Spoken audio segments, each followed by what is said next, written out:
All right, this is Mr. Meacham. We're going to take a few minutes, about 8 to 10, to go over the notes for Chapter 15, Section 1. Please make sure that you print these off. They're over there in my school center in assignments and handouts for world history. Chapter 15, Section 1, PowerPoint notes.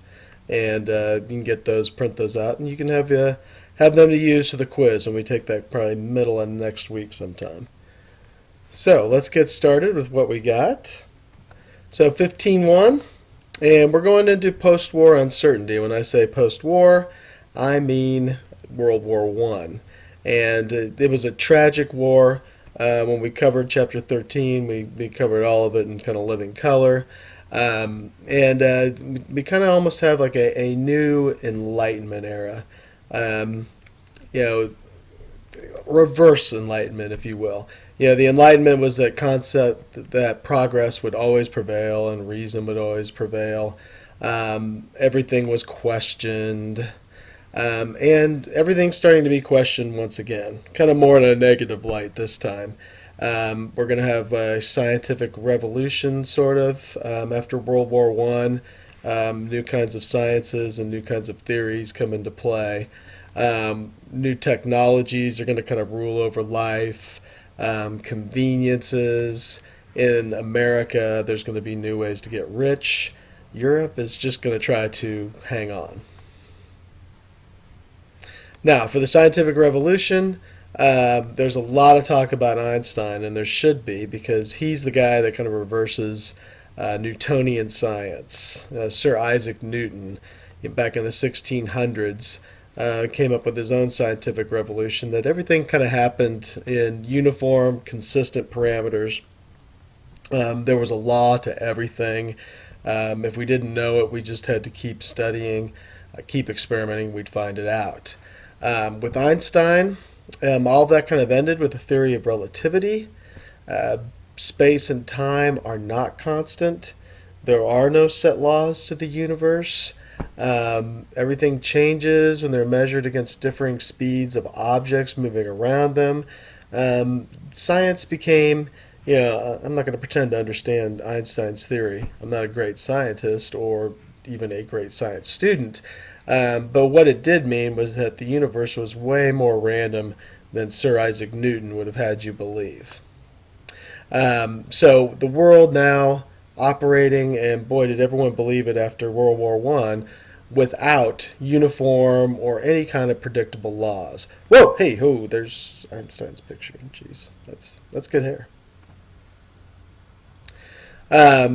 Really, a new science, kind of late 19th century, early 20th century, comes around, and that's psychology. And kind of the face of psychology was Austrian psychologist Sigmund Freud. And he went against the mindset from the Enlightenment that the human mind was cemented in reason. John Locke, human beings are reasonable, rational people. Freud kind of saw the human brain as a cauldron of chaos. Sounds pretty good, cauldron of chaos. I like that.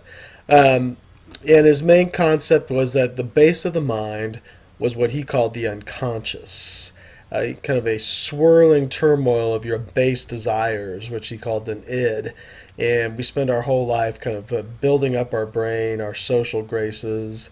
Our parents kind of raise that id out of us, and we suppress it with our ego and our superego. And sometimes when there's problems, so we've had dealing with our id and our inner desires, or they're not met, or our parents traumatized us, and suppressing that id, that means you are now a candidate for psychoanalysis. And kind of everything came down to mommy issues and sexual type problems. Freud he's not really exactly thought of as the standard of psychology today anymore, but boy, for decades he was. And his psychoanalysis method, the patient laying on the couch and talking about past experiences over and over again for months, sometimes even years, was how psychologists did business from like the 19 teens all the way up to the 1960s.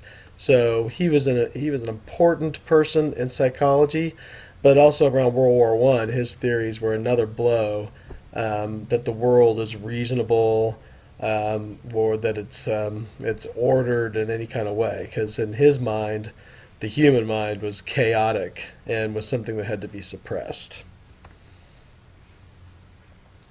Now, the literature of the 20s and post World War One was also a little bit not something that would you would call light reading.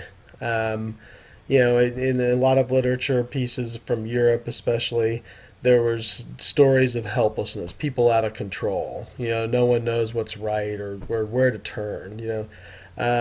Czech author Franz Kafka portrays works like The Trial and The Castle, and they're stories where people are kind of in situations that they can't get themselves out of, and the man, whether it's law enforcement or high people in government, wrongly convict you of something, and there's absolutely no way out of it.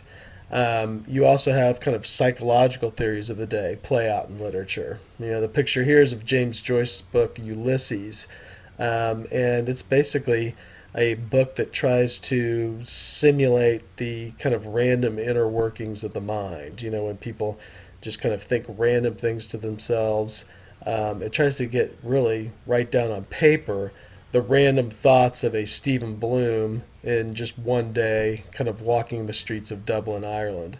I can tell you from personal experience, the book, it sometimes, to me, it was almost unreadable. Where you'd have one page of him thinking about a fly that was kind of buzzing around his beer glass, or he comes up randomly with the longest word in the world. I don't know. You'd almost have to read it.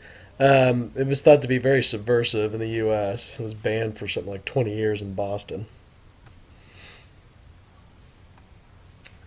Now, when we talk about the philosophy of the time, I always think of just like I don't know Mike Myers and so so I married an axe murderer when they're kind of in the San Francisco coffee houses doing kind of beat poetry with the little bongos in the background. Very brooding coffee house style of philosophy.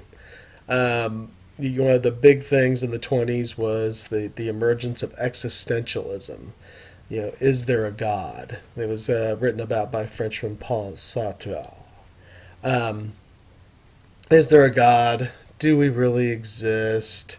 Are we some construct of a superior being's mind?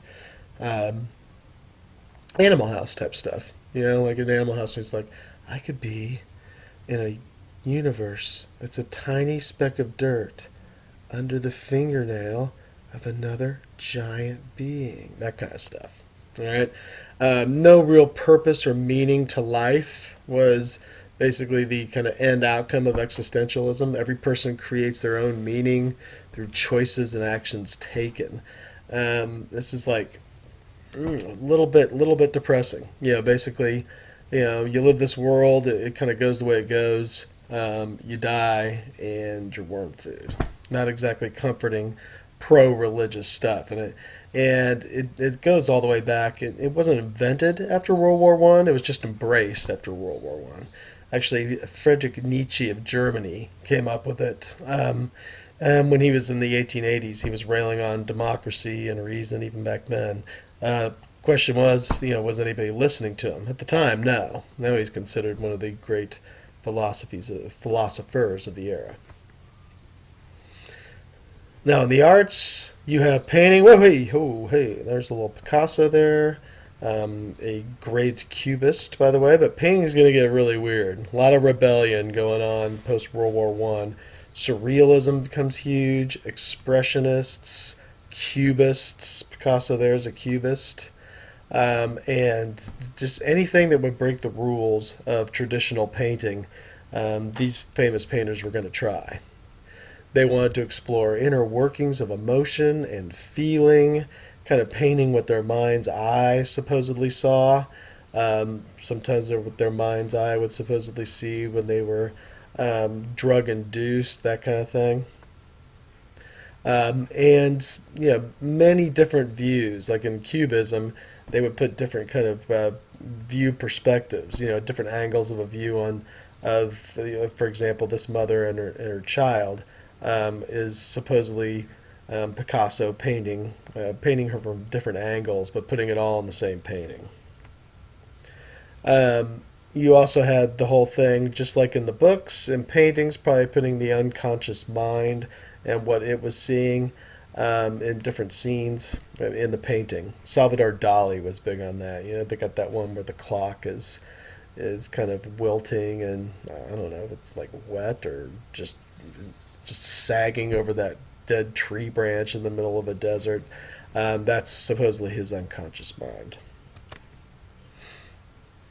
In music, you had all sorts of little different attempts. A lot of it was unlistenable.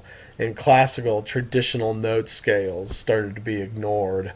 They created these works that were like harsh non-melodies. Like, wow, man, why do I have to follow rules and do music that sounds good with melodies? That's not right.